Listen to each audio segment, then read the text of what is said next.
मुझे अपना के मुझे फिर से पराया क्यों कर दिया माँ?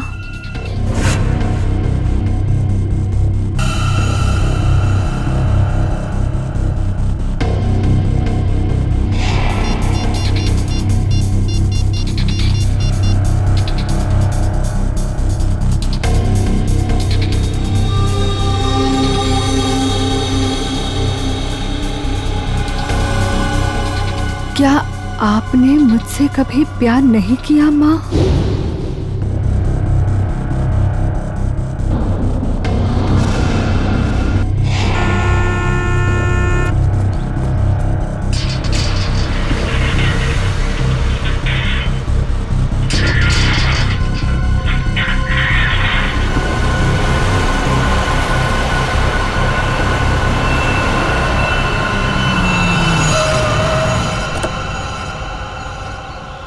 नमस्ते मैडम जी। नमस्ते।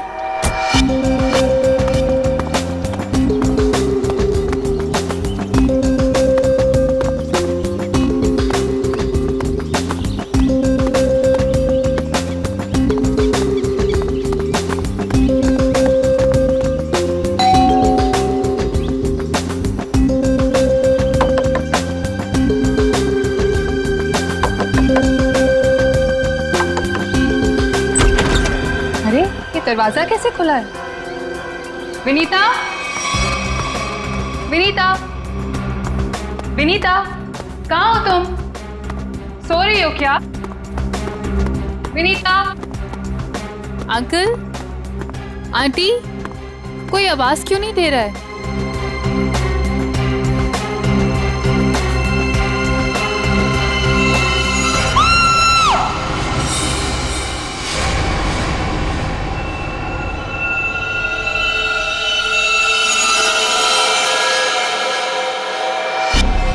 काफी खून बहा है सिर से, लगता है किसी भारी चीज से मारा गया है। सर बाथरूम में ये लोहे का रॉड मिला है सर, इस पे ताजे खून के धब्बे हैं। हो सकता है इन दोनों को मारने के लिए इस रॉड का इस्तेमाल किया गया है। उंगलियों के निशान मिल सकते हैं इस पे, संभाल कर रख दो।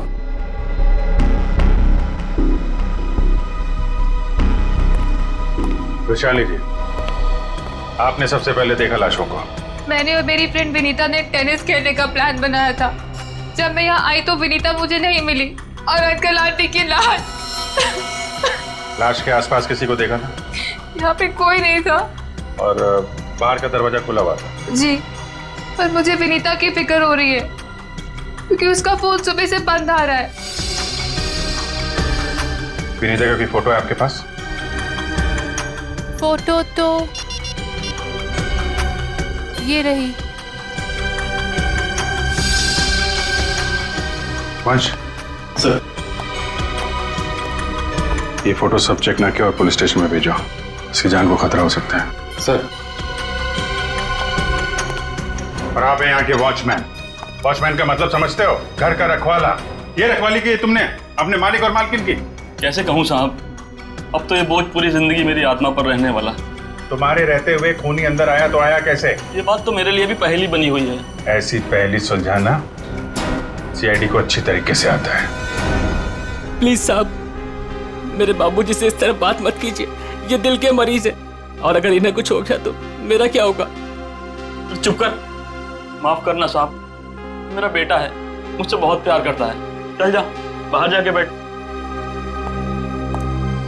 कल रात विनीता घर पे थी? हाँ साहब, वो घर पे ही थी, मगर रात को देर से आई थी। 2 बजे घर पे आई थी वो। और वैशाली जी, आप कितने बजे आई? सुबह 8 बजे। मतलब विनीता यहाँ से रात 2 बजे से सुबह 8 बजे के बीच में गई है? नहीं गई साहब। नहीं गई है तो घर पे कहाँ है? तुम ड्यूटी पे कितने बजे सो रहे थे ये बताओ। नहीं साहब, हम बिल्कुल नहीं सोए। सोने की बात तो दूर, हमने सेकंड की झपकी भी नहीं ली। तो क्या वो खूनी आसमान से उड़ के इस घर में आया? हाँ? वैशाली, एक बात बताओ, विनीता के परिवार वालों की किसी से कोई दुश्मनी थी? मुझे इस बारे में कुछ नहीं पता। अच्छा, विनीता के बारे में आप हमें और क्या बता सकती हैं? विनीता मुझसे अपने सारे सुख दुख बांटती थी, बस उसे अपने अनाथ होने की हीन भावना महसूस होती रहती थी। एक मिनट, आपने कहा कि विनीता अनाथ है? अंकल आंटी ने उसे गोद ले रखा था। अच्छा, विनीता का सुरेश जी और उनकी पत्नी के साथ कैसा संबंध था?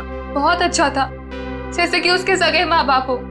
पर विनीता से वो एक ही बात से नाराज होते थे। कौन सी बात? रोहन। ये रोहन कौन है? वो सुरेश अंकल के दोस्त धनराज जी का बेटा था। उससे विनीता बहुत प्यार करती थी, पर इन्हें ये रिश्ता जरा भी मंजूर नहीं था। रोहन ठीक आदमी नहीं था क्या? एक नंबर का शराबी। उसकी शराब पीने की लत की वजह से उसके माँ बाप ने उसे जायदाद से बेदखल कर दिया था। शराब पीने के बाद उसे कुछ भी होश नहीं रहता। एक बार तो उसने मेरे सामने इतना बड़ा ड्रामा क्रिएट किया था। विनीता दरवाजा खोलो, खोलो दरवाजा।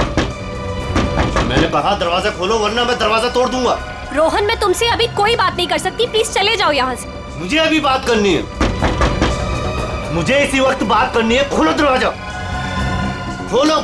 साहब बिटिया ने मना किया ना, वो आपसे नहीं मिलना चाहती है, आप जाइए यहाँ से। विनीता, ये क्या कर रही हो? दरवाजा मत खोलो। मुझसे इस तरह से बात करने वाला हाँ विनीता, तो तुम्हारे पापा एकदम सही कह रहे हैं। अभी वो होश में नहीं है, दरवाजा मत खोलना। और अच्छे से समझा दे कि दोबारा मुझसे पंगा ना ले। हट विनीता।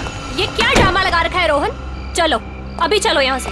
अरे और माफी मांगो इनसे। सॉरी सॉरी वॉचमैन अंकल, मुझसे गलती हो गई।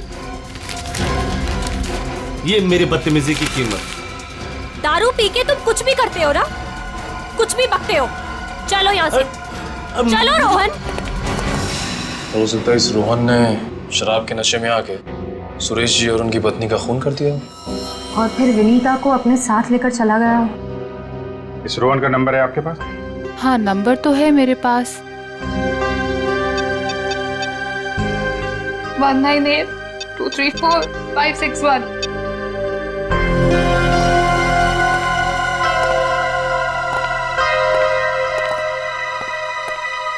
रोहन का फोन भी बंद आ रहा है।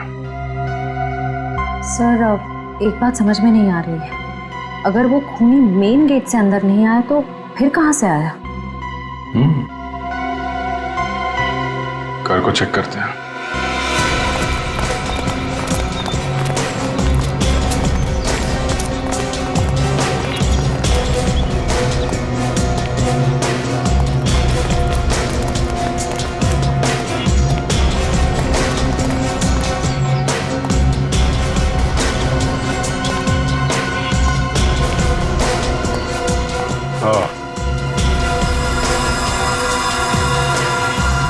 ये देखा?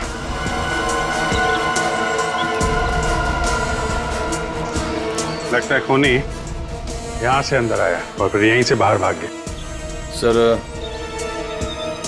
खूनी यहाँ से आ जा सकता है, लेकिन खूनी विनीता को यहाँ से कैसे लेके जा सकता है? हाँ सर, अगर विनीता के साथ उसने जोर जबरदस्ती की होगी तो विनीता चीखती चिल्लाती शोर मचाती। हो सकता है विनीता को बेहोश कर दिया। इसके पहले उसे कुछ हो, हमें उसे ढूंढना होगा और इस रोहन से भी मिलना पड़ेगा।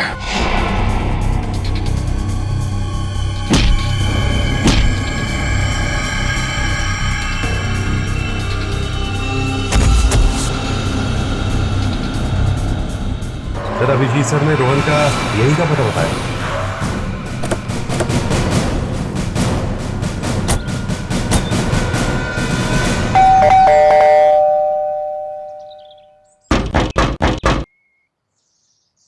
सर, ये रोहन वाकई में अंदर नहीं है या फिर जानबूझ के दरवाजा नहीं खोल रहा है? अभी पता चल जाएगा।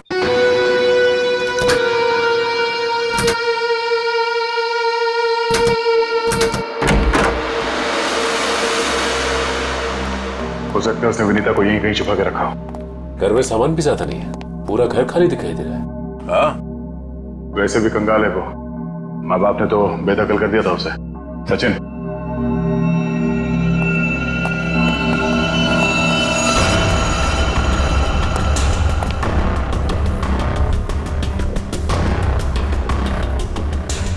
सर, यहाँ तो कोई भी नहीं है, ना ही विनीता और ना ही रोहन।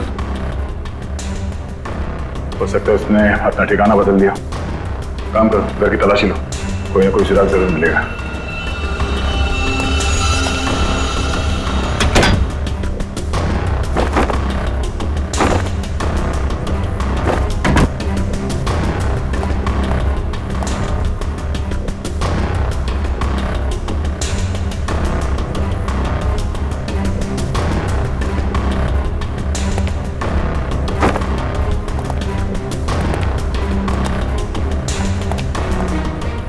तरफ किताबें ही किताबें पढ़ी। लगता है इस रोहन को किताबें पढ़ने का बहुत शौक था। नजरिया बदलिए, बहुत अच्छी किताब है ये।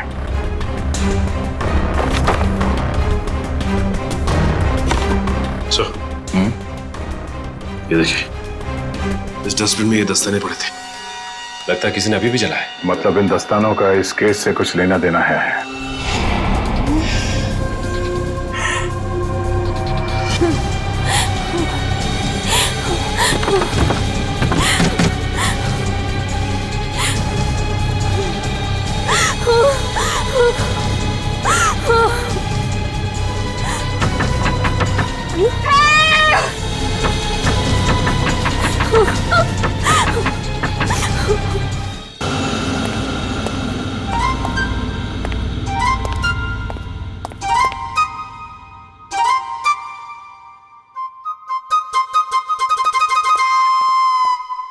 Ready sir. मेरे इतने बड़े शरीर के इत्तू से दिमाग में ना एक बात नहीं घुस रही है। कौन सी बात? ये रोहन का मेन मकसद था विनीता से शादी करना, करेक्ट? करेक्ट। फिर इसने अपने सास ससुर की जान क्यों ली? अरे वृषाली ने बताया था ना कि उसे शराब पीने की बहुत जबरदस्त लत थी, और शराब के नशे में लोग अक्सर कुछ भी कर जाते हैं, उन्हें कुछ याद नहीं रहता। हाँ क्या? क्या? शराब के नशे में इतनी ऊंची दीवार कोई कैसे चढ़ सकता है? भले रस्सी के सहारे क्यों? और फिर विनीता, वो तो शराब नहीं पीती, वो क्यों गई रोहन के साथ? सर वैसे भी विनीता तो उनकी सगी बेटी थोड़ी थी। जो कुछ भी हो, जो कुछ भी हो, लेकिन वो अपने माता पिता से बहुत प्यार करती थी। नहीं नहीं नहीं, कुछ और ही चक्कर है। लगता है इन दोनों को मारने का ही प्लान था। सर हाँ, लगता है ये काम किसी लुटेरे का होगा। फ्रेडी लुटेरा नहीं हो सकता। कोई लूटने के लिए आता तो घर का सारा सामान वैसे के वैसे कैसे रहता? नहीं नहीं, ये मुजरिम जो भी है ना, उसका एक ही मकसद था, इन दोनों को खत्म करने का। सर, हाँ, एक बहुत ही हैरान कर देने वाली बात पता चली है। क्या? सर विनीता ने 1 हफ्ते पहले फायर ब्रिगेड में फोन किया था, और ये रही उस फोन कॉल की audio clip. Hello fire brigade, मेरे घर में आग लगी है, प्लीज जल्दी किसी को भेज दीजिए। मेरा एड्रेस है 603 हर्ष विहार शांति नगर। लेकिन सर जब फायर ब्रिगेड वाले उनके घर पहुंचे तो विनीता की मम्मी माला जी ने उन्हें ये कहकर वापस भेज दिया कि वहां कोई आग वाग नहीं लगी है। हाँ, उसके घर में तो कोई आग लगने का निशान भी नहीं मिला। अरे झूठ क्यों कहा उसने? यही बात तो समझ में नहीं आ रही। फायर ब्रिगेड वाले ने खुद देखा था स्टोर रूम से धुआं निकलते हुए, उसने अंदर जाना भी चाहा, लेकिन माला जी ने उसे रोक दिया। माला जी ने फायर ब्रिगेड वाले को अंदर जाने से रोक दिया? क्यों? कुछ और ही चक्कर है।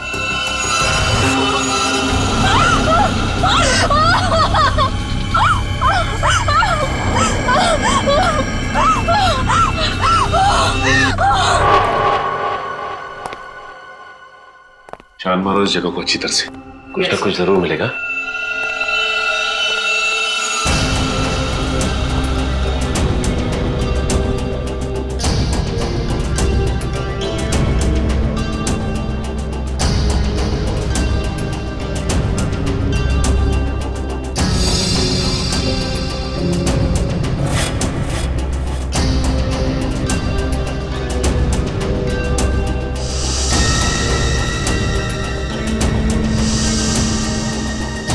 ये क्या?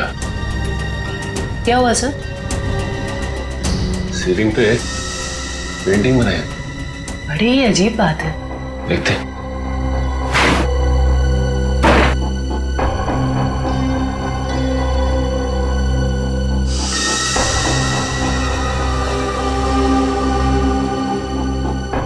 ये क्या? ये तो लगता है धुएं से बना हुआ निशान है, जलने की वजह से। मतलब सर फायर ब्रिगेड वाला सही कह रहा था, यहाँ पे आग तो जरूर लगी है। सर इस पेंटिंग से जली हुई सीलिंग को अच्छी तरह छुपाने की कोशिश की है। लेकिन सवाल ये उठता है कि सुरेश की पत्नी ने झूठ क्यों बोला फायर ब्रिगेड से? आखिर यहाँ पे ऐसी कौन सी आग लगी थी? सीलिंग का सिर्फ यही वाला हिस्सा जला।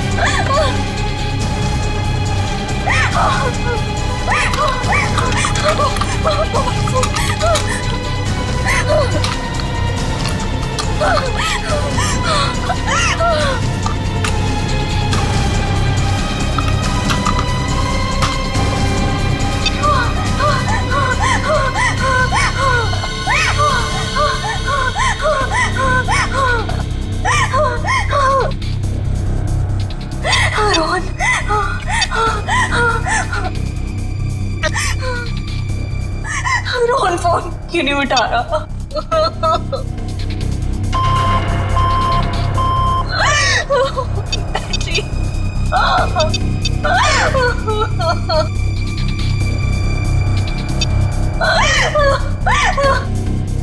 वैशाली पे फोन नहीं उठा रही।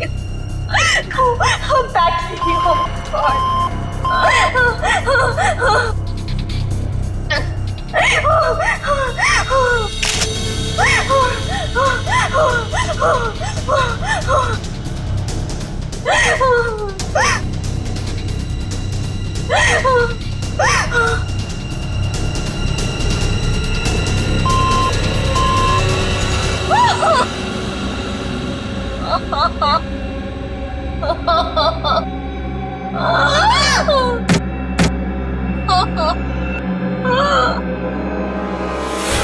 बस मौत रात को 1 बजे से 3 बजे के बीच में हुई है।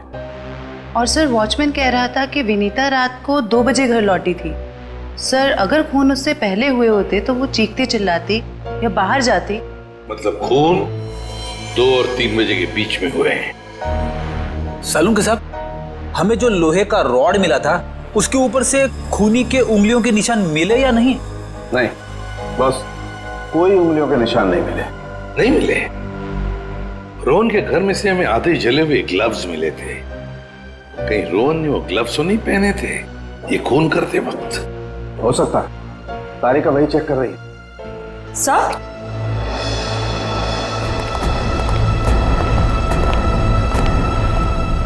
सर ये खास किस्म का सॉल्यूशन है, इकोडेल्पाइट नाम। अगर मैं इस सॉल्यूशन को इन दस्तानों पर डालूं तो इन दस्तानों पर जो कुछ भी लगा हुआ होगा वो अलग हो जाएगा। अरे वाह, फॉरेंसिक टेक्नोलॉजी कहां से कहां पहुंच गई है।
अरे इन पे तो खून लगा है,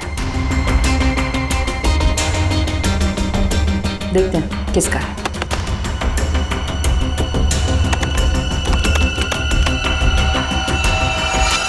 पॉजिटिव सर, ये खून मिस्टर एंड मिसेस सुरेश का ही है। मतलब सर ये खून रोहन ने ही किया है? एक मिनट होल्ड ऑन।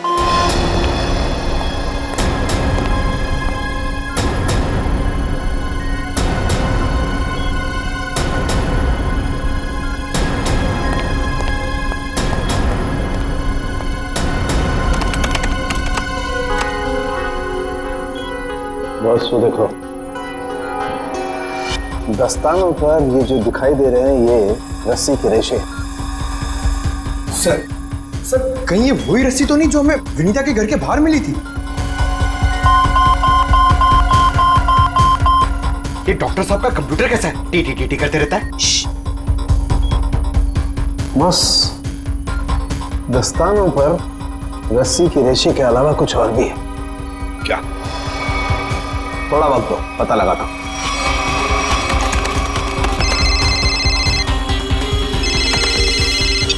हाँ श्रेया, ठीक है। क्या?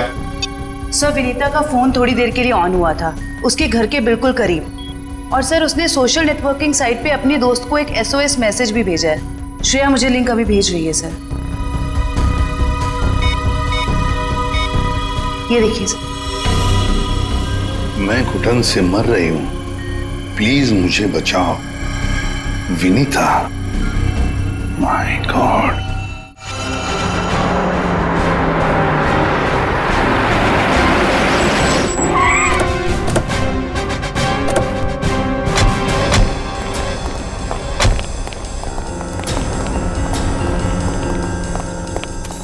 फिर मोबाइल कंपनी ने बताया कि विनीता का फोन आखिरी बार यही ऑन हुआ था। इस घने जंगल में नेटवर्क मिला, यही बड़ी बात है। जरा देखो आसपास।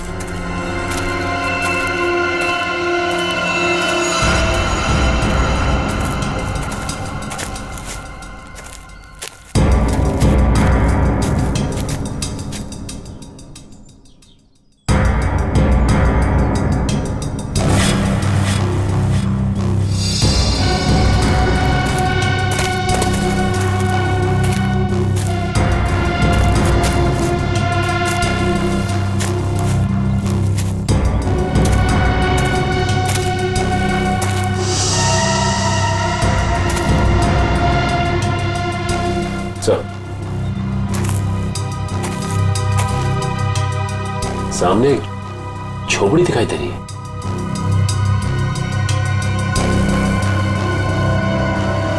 दिव्या, वंश,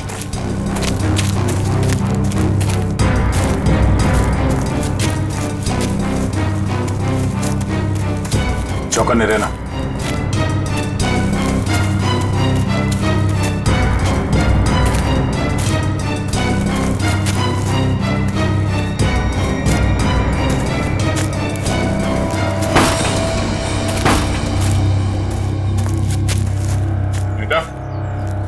बेटा,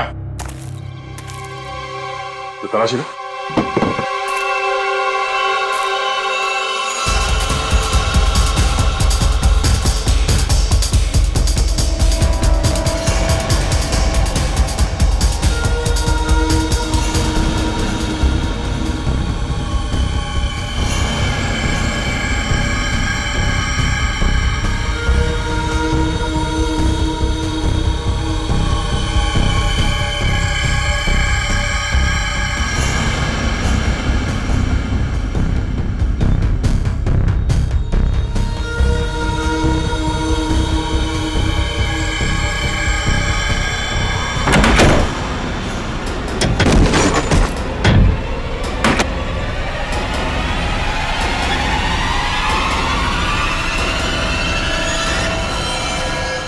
तो ये तो रोहन है। सॉरी वॉचमैन अंकल, मुझसे गलती हो गई। हम लोग सोच रहे थे कि सब रोहन का किया धरा है, पर किसी ने इसे ऊपर पहुंचा दिया। सर कहीं ऐसा तो नहीं कि विनीता ने अपनी आत्मरक्षा के लिए इसे मार दिया? नहीं, इसे भी ठीक वैसे ही मारा है, सर पे वार करके, जैसे विनीता के माँ बाप को मारा था। खूनी को एक ही है। सकता है कि खूनी ने रोहन को मारा और विनीता को साथ ले गया।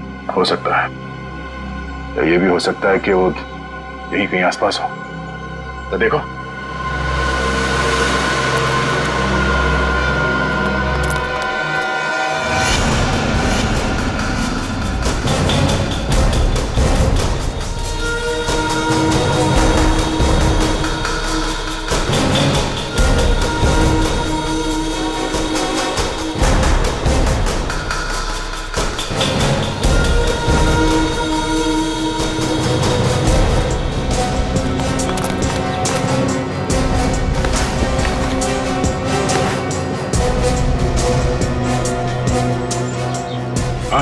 आसपास भी कुछ नहीं मिला। तो कुछ नहीं मिला। सर ये देखिए, फावड़ा और कुदाल।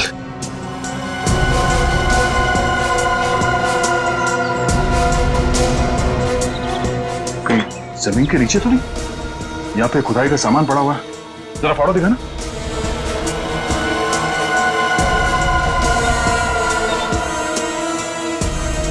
इस फावड़े पे गीली मिट्टी लगी हुई और ये पत्ता। तो विनीता को यहाँ जमीन के नीचे रखा गया है, जंगल के किसी ऐसे हिस्से में जहाँ पे ये पत्ते मिलते हो। ढूंढो, जरा देखो आसपास।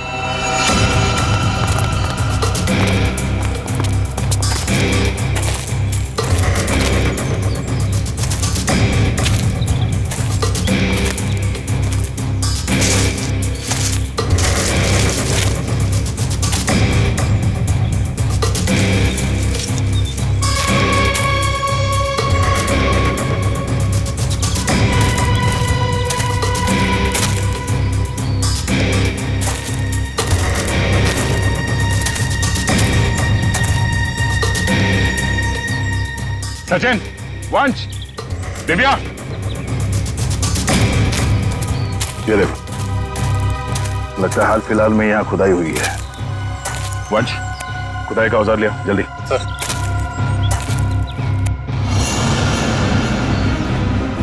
गुड, यहाँ पे खोदना शुरू करो।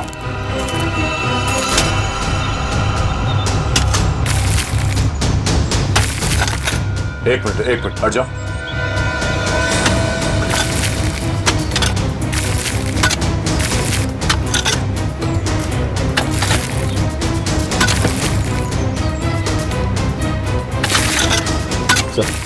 हाँ? कुछ है। एक मिनट, खोदा बंद करो, हाथ से निकालो।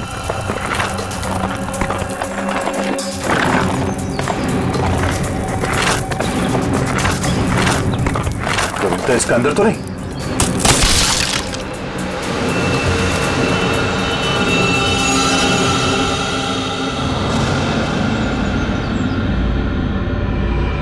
विनीता! ओह नो,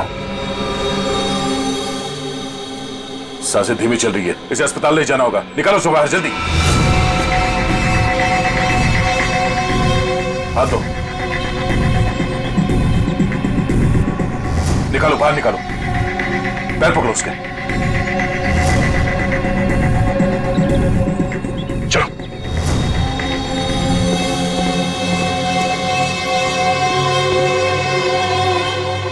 इतना समय बीत गया है, पता नहीं किस हाल में होगी विनीता।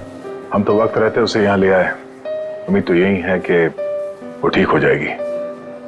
ठीक भी हो जाएगी तो भी रोहन की मौत और उसके माँ बाप की मौत का सदमा पता नहीं बर्दाश्त कर पाएगी कि नहीं। मैं हमेशा कहता हूँ कि सीआईडी में सबसे मुश्किल काम यही है, किसी को किसी अपने की मौत की खबर देना। हाँ डॉक्टर साहब, कैसी है विनीता? अब खतरे से बाहर है, उन्हें होश आ गया। गुड, हम उनसे बात कर सकते हैं? हाँ बात कर सकते हैं, लेकिन वो काफी तनाव में, बहुत देर तक कम ऑक्सीजन में रहने की वजह से फिलहाल बहुत ज्यादा कमजोर है वो। थोड़ा संभाल के ध्यान रखिएगा इस बात का। ठीक है, हम इस बात का ख्याल रखेंगे। Thank you. चलो।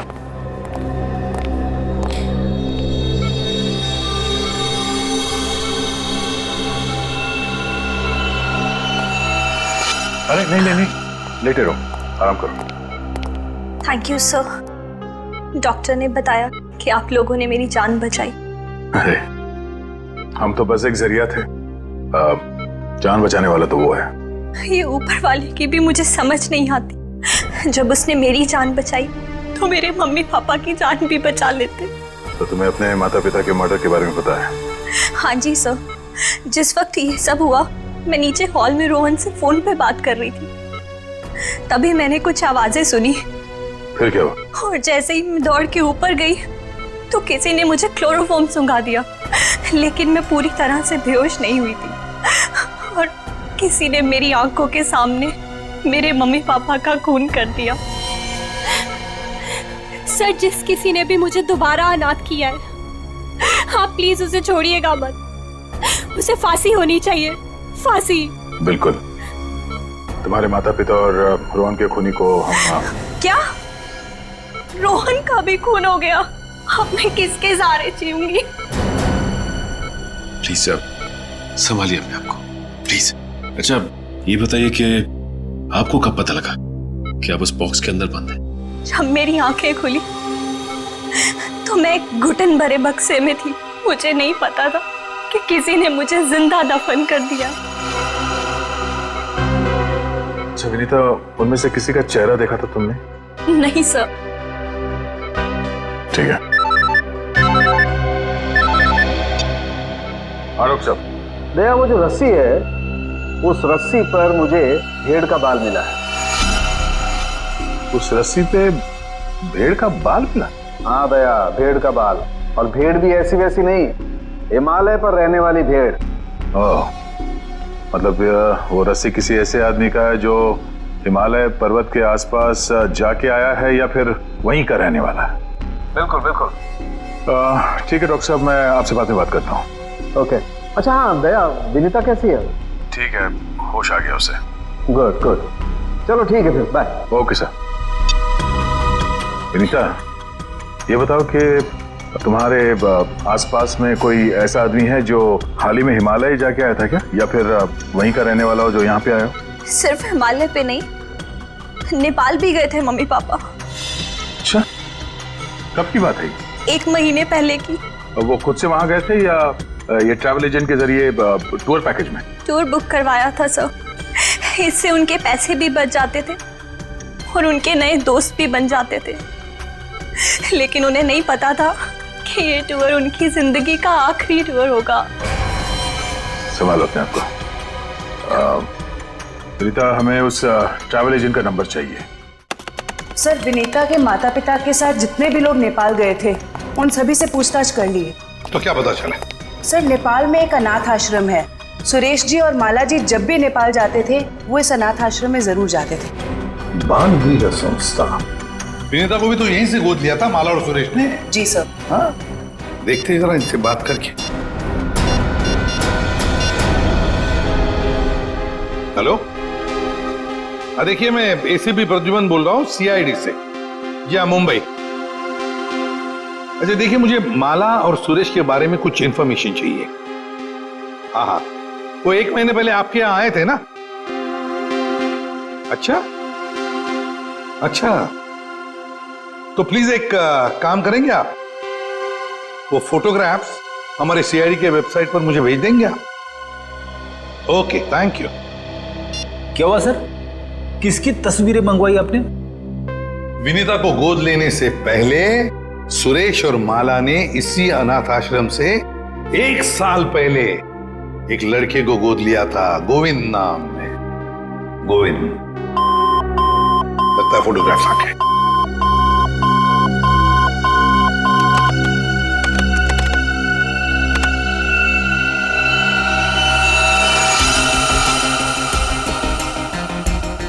पांच साल की उम्र थी, साल 1999। मतलब सर, वो आज तकरीबन 20 साल का होगा। अभी पता चल जाएगा गोविंद अगर आज है कैसे दिखता होगा।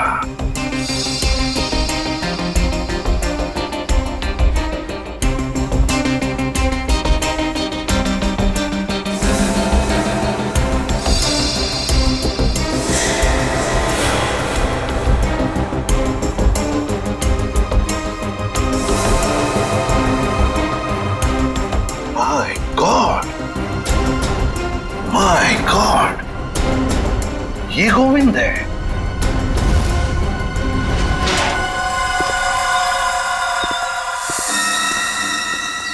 अब देखते हैं कहां भागेगा।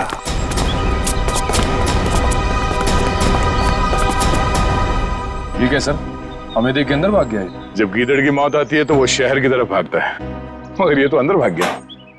मगर सर, वो अंदर की तरफ क्यों भागा? वो तो पकड़ा जाएगा। ऐसे मुजरिम बाहर की तरफ भागते हैं, मगर ये अंदर भागे या बाहर, पकड़ा तो ये जाएगा ही। कहां गया ये? अभिजीत, दया सर, फैल जाओ, मैं सामने से घुसता हूं।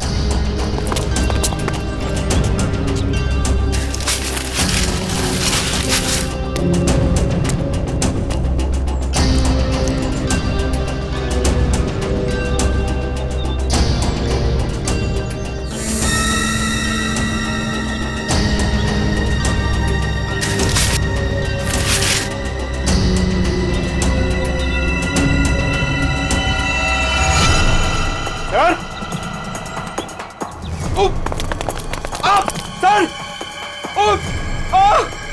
अरे अरे! क्या हुआ? सर खुजली हो रही है सर। अरे खुजली कहाँ से होने लगी तुम्हें? सर बहुत तेज खुजली हो रही है सर। ये झाड़ की वजह से। अभिजीत क्या हुआ इसे? सर ये प्लांट ये बहुत गड़बड़ है, इसकी वजह से इसको खुजली हो रही है। एक मिनट अरे जल्दी से हॉस्पिटल ले संभाल के, कुछ नहीं होगा। आ जाओ आराम से संभाल के। तो जानबूझकर हमें यहाँ अंदर बुलवा लिया है, जाल रचा है उसने खुजली वाले पौधों का। संभल के रहना, यहीं कहीं छुपाई है।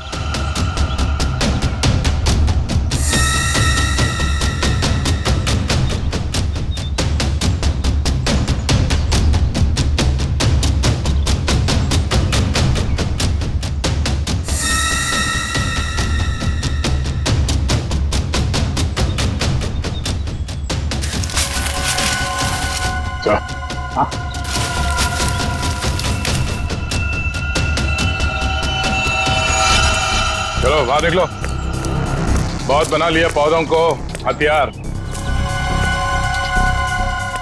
अब विदाई का समय आ गया है तुम्हारा, ससुराल चलना है। चलो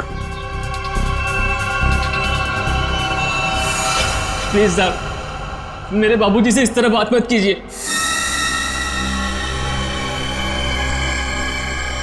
बहुत गड्ढे खोद लिए दूसरों के लिए, गिर गए ना उसी में। सर पानी मंगाइए सर, वरना मैं खुजली से मर जाऊंगा। पानी क्यों? खुजली का इलाज हम अपने साथ लेके चलते हैं। किसी औलाद के लिए अपने माँ बाप का खून करना इतना आसान नहीं होता सर, फिर चाहे वो माँ बाप सौतेले क्यों ना हो। गोद लिया था ना उन्होंने तुम्हें, फिर वॉचमैन को क्यों सौंप दिया? यही सच तो मैं भी जानना चाहता था सर, कि मुझे गोद लेने के 1 साल बाद मेरे माँ बाप को ऐसा क्या सूझा कि उन्हें लगा उन्हें एक लड़की को गोद लेना चाहिए, और मुझे फिर ऐसे ही सड़क पर छोड़ दिया और विनीता को गोद ले लिया। क्या तुम्हें सड़क पे छोड़ दिया?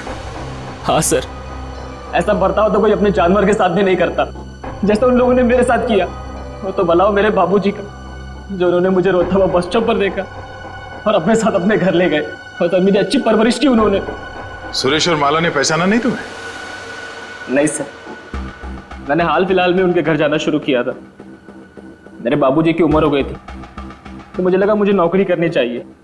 क्या तुम्हारे बाबूजी जानते नहीं थे कि तुम उनके मालिक के बेटे हो? नहीं सर, जब मैं उन्हें मिला था तब वो वहां काम नहीं करते थे, और सर मैं इसे कोई इत्तेफाक नहीं कहूंगा, तो भगवान ने मेरे साथ इंसाफ की। तुम्हें किसने अधिकार दिया सजा देने का? सजा देने का हक सिर्फ अदालत को है। क्या तुम शुरू में ही पहचान गए थे उन दोनों को? ये बात तुम्हें मालूम कैसे पड़ी कि उन्होंने तुम्हारे साथ ऐसा किया था? नहीं पहचाना था सर। एक दिन मैं बगीचे में काम कर रहा था, तो माला मैम साहब ने मुझे घर के अंदर बुलाया था किसी काम से। विनोद! जी मैम साहब। जरा ऊपर आना, तो काम है। अभी आया।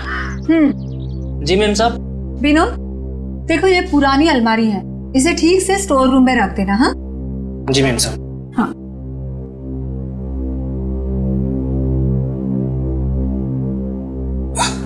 क्या हुआ विनोद, बहुत भारी है क्या? बहुत ज्यादा भारी मैम साहब। एक काम करता हूँ, इसमें से कुछ सामान बाहर निकाल लेता हूँ। मगर निकाला हुआ सामान फिर से रख देना अंदर। हाँ जी मैम साहब। हाँ।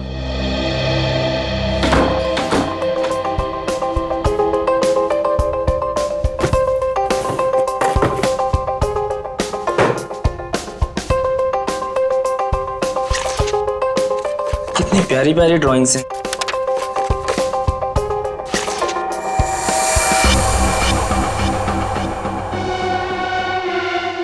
ये तस्वीर तो मेरे बचपन की है। इसका मतलब साहब और मेम साहब ने मुझे गोद लिया था। विनोद, कितनी देर, जल्दी करो। जी मेम साहब, बस हो गया।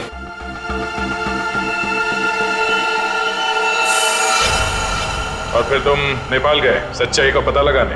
हाँ सर, और जब मुझे सच का पता चल गया तो मैंने पूरे परिवार के नाक में दम करना शुरू कर दिया।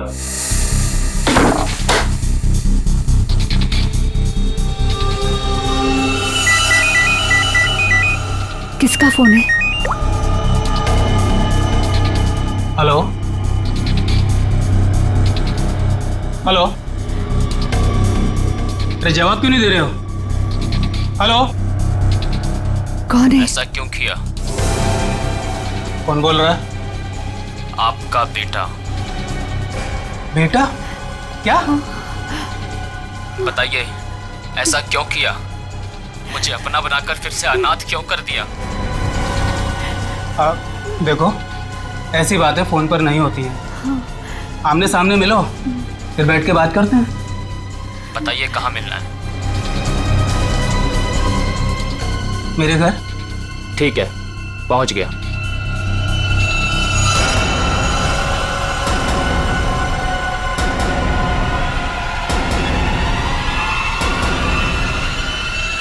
स्टोर रूम की अलमारी में तुम्ही ने आग लगाई थी ना? हाँ सर, पर माला जी नहीं चाहती थी कि उनकी सच्चाई दुनिया को मालूम पड़े और समाज में उनकी बेइज्जती हो, इसीलिए फायर ब्रिगेड को भी उन्होंने वापस भिजवा दिया। और रोहन? रोहन को क्यों मारा? मैं रोहन को नहीं मारना चाहता था सर, उससे मेरा कोई लेना देना था ही नहीं। मैं तो उसके घर गया हुआ था वो दस्ताने रखने के लिए, ताकि आप लोगों को दस्ताने उसके घर से मिले और आप लोग उस पर शक करें। उसने मुझे देख लिया सर, मजबूरन मुझे उसे मारना पड़ा। बदले की आग में तूने 3 खून किए, एक मासूम को जिंदा दफनाने की कोशिश भी की। ये कैसा बदला? ये बदले की आग तुम्हें फांसी के फंदे तक ले जाएगी, फांसी के फंदे तक।